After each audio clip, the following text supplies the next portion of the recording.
China decides to up the ante against the United States of America. Hamas runs roughshod all over the police in various cities of Canada. Mark Carney seems to have picked a side. Welcome to the Canadian Shield. My name is Sterling. I'm your host.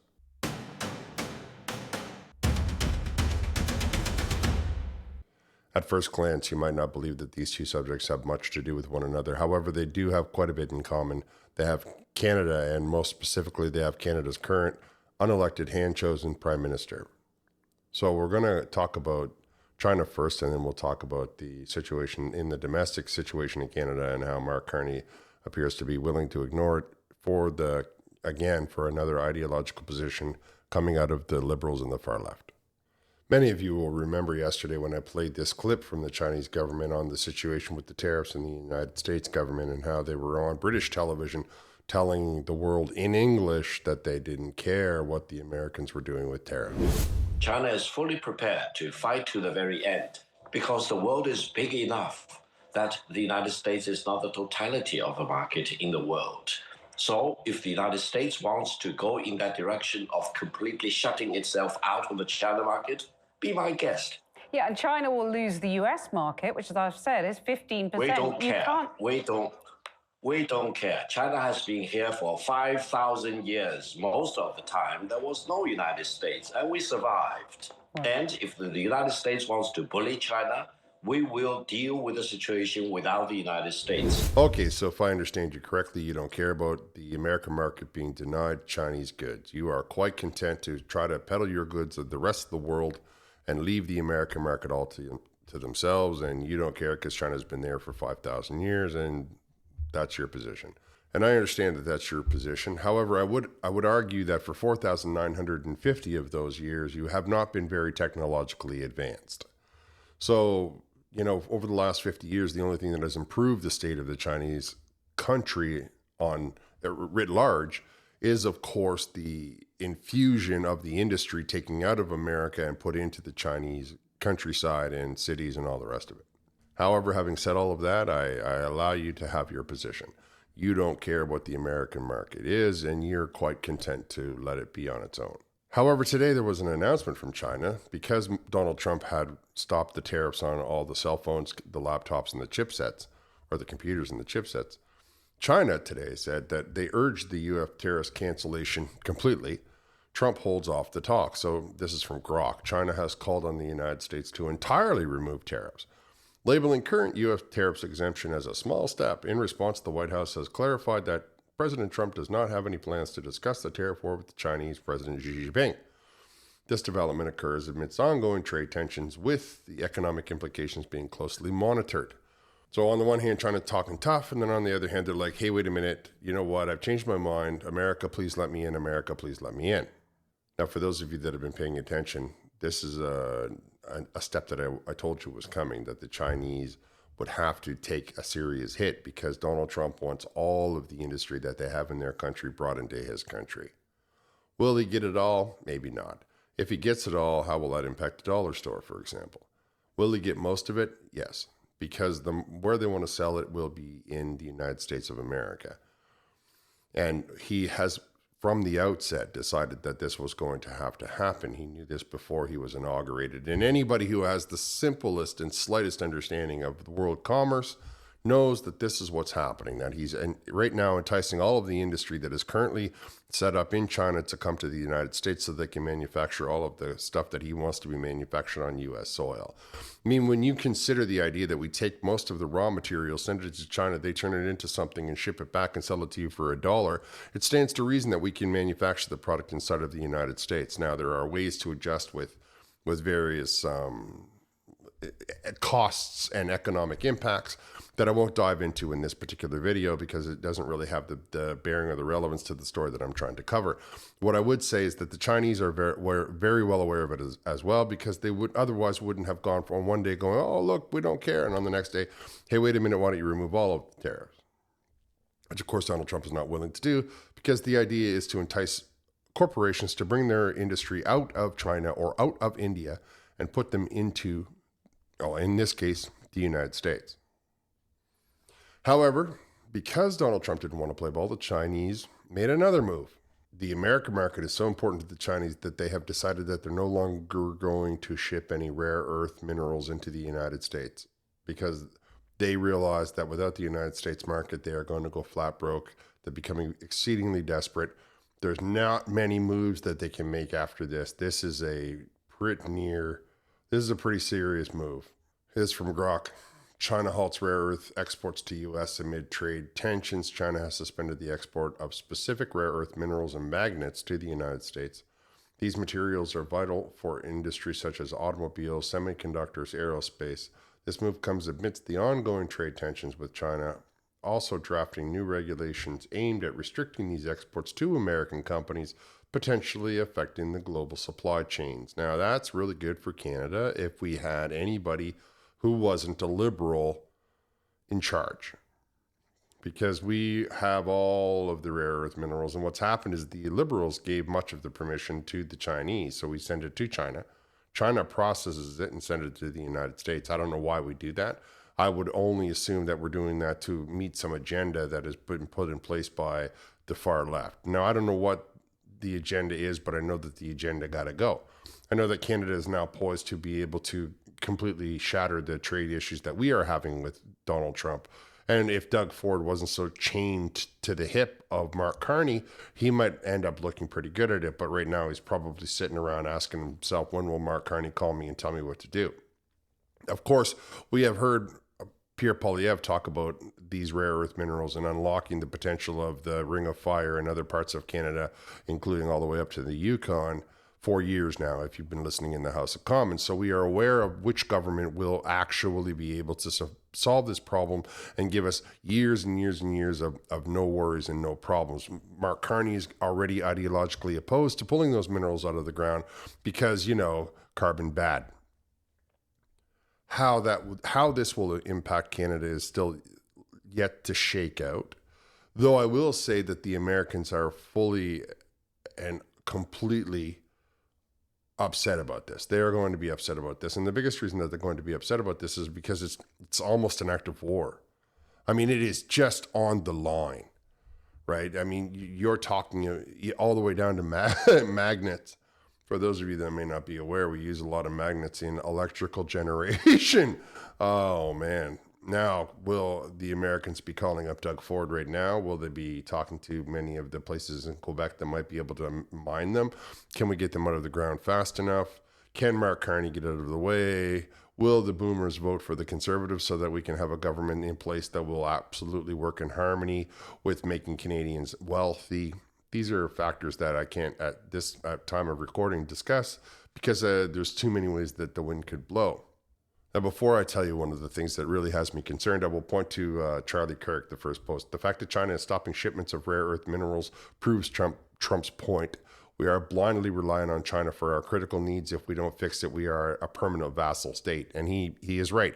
By doing this, China proves Trump's point that they are far too vulnerable. And so is Canada, right? Because it's only a one temper tantrum away from Canada be, scraping the boots, right? Of course, if you really want to understand Charlie Kirk's point and Donald Trump's point, all you got to do is look at this picture where we have a Liberal MP on the one side, Mark Carney in the middle, and the rest of these individuals are representatives of the Chinese government with Mark Carney in the middle.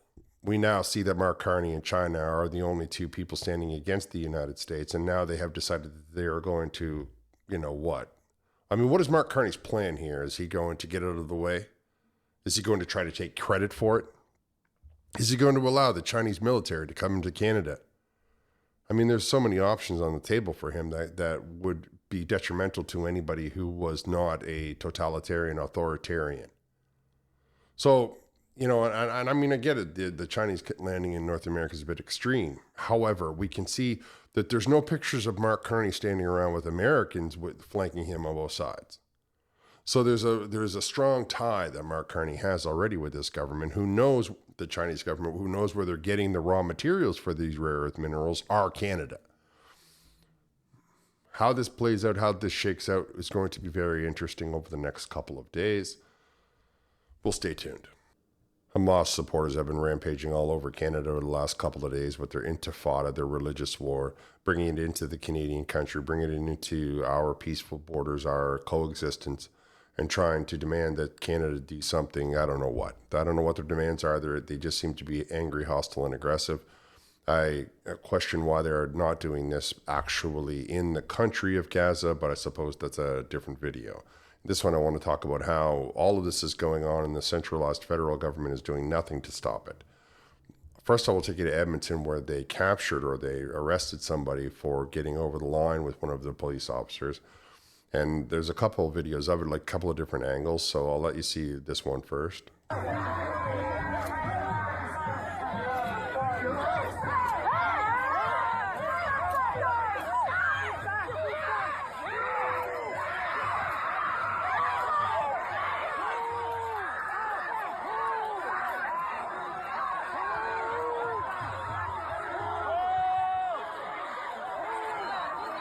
That was some guy getting arrested for probably going a step too far with the police.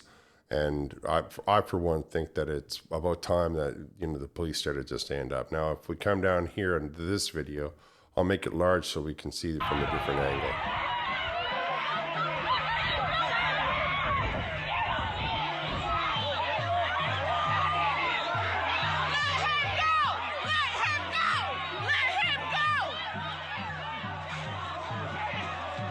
Turns out that you probably shouldn't have started to get that hostile with the Edmonton police force. Now, I come from a time when the police would have just broken the entire thing, and not because they were protesting, but because they were illegally protesting by blocking the traffic.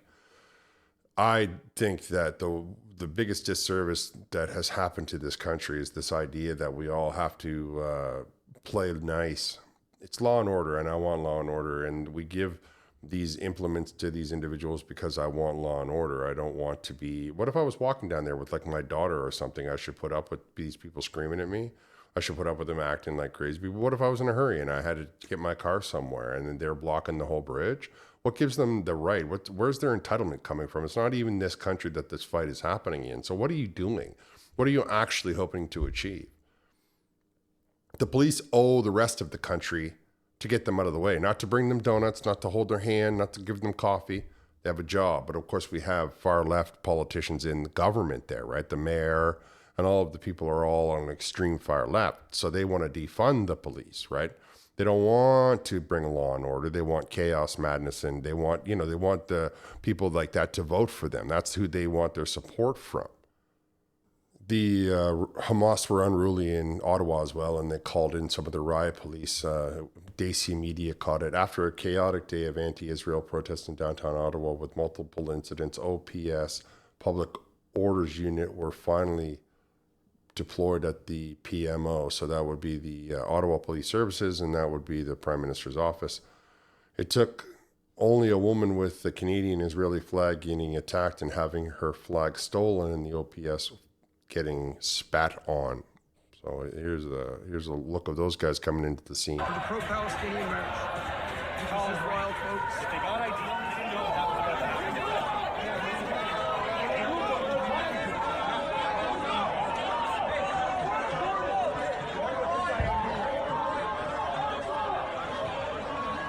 multiple tactical units here.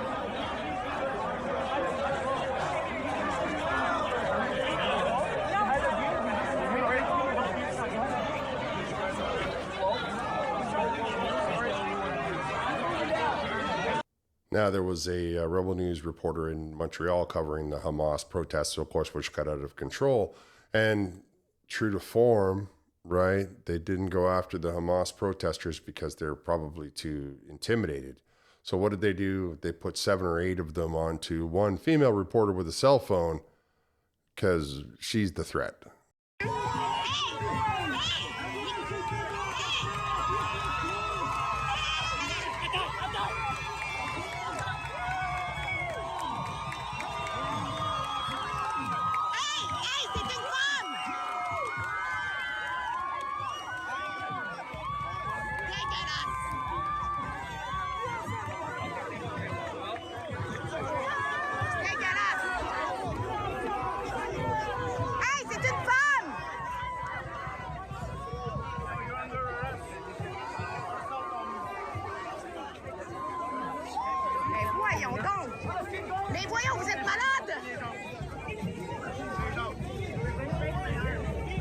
your hand behind your back.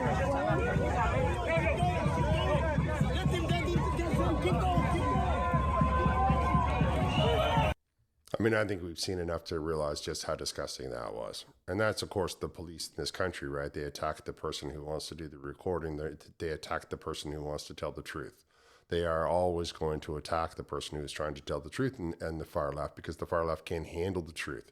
They don't want the truth to be known. They want to be bullies. They want to be hostile. They want to have 100 of them. I mean, it was 10 cops. It was one little woman, and there was 10 of them in there, putting pressure points on her joints and bashing her face into the concrete. Oh yeah, no. How dare she record them with a cell phone?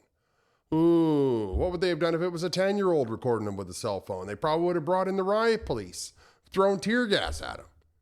I mean, it's ridiculous. And the police are supposed to be, if the police are supposed to be keeping law and order, and the mayor of the city allows for this kind of thing to happen, that means that the mayor is on the side of the protesters. That's all that can say. That's the only indication that can be left, no matter what you tell yourself. This is the kind of thing that, you get when you sign on for being on the far left. You don't want the truth to be heard. You attack independent, single women with a cell phone. Come on, man. Could have done 100 different ways, but they rushed her, then, threw her down on the ground. You saw it. This is what you can take pride in this? They're going to go home and tell themselves that they, kept law and order? Of course, this is a top-down problem because our central government leans heavily towards Hamas, that they have a Hamas contingent in their political party. They will cater and pander to anybody that will give them a vote. One of the reasons, of course, that we can say that is the response from Mark Carney at one of his rallies. I picked this up from Brian Passiflum. Liberal leader Mark Carney let slip his stance on his Israel policy when he responds to an anti-Israel heckler about the quote-unquote genocide in Gaza. Quote, "I am aware that's why we have an arms embargo," close quote. Carney said to cheers of "Carney, Carney, Carney" from the crowd. Tough. Thank you. Thank you, Diana. I'm aware. This is why we have an arms embargo.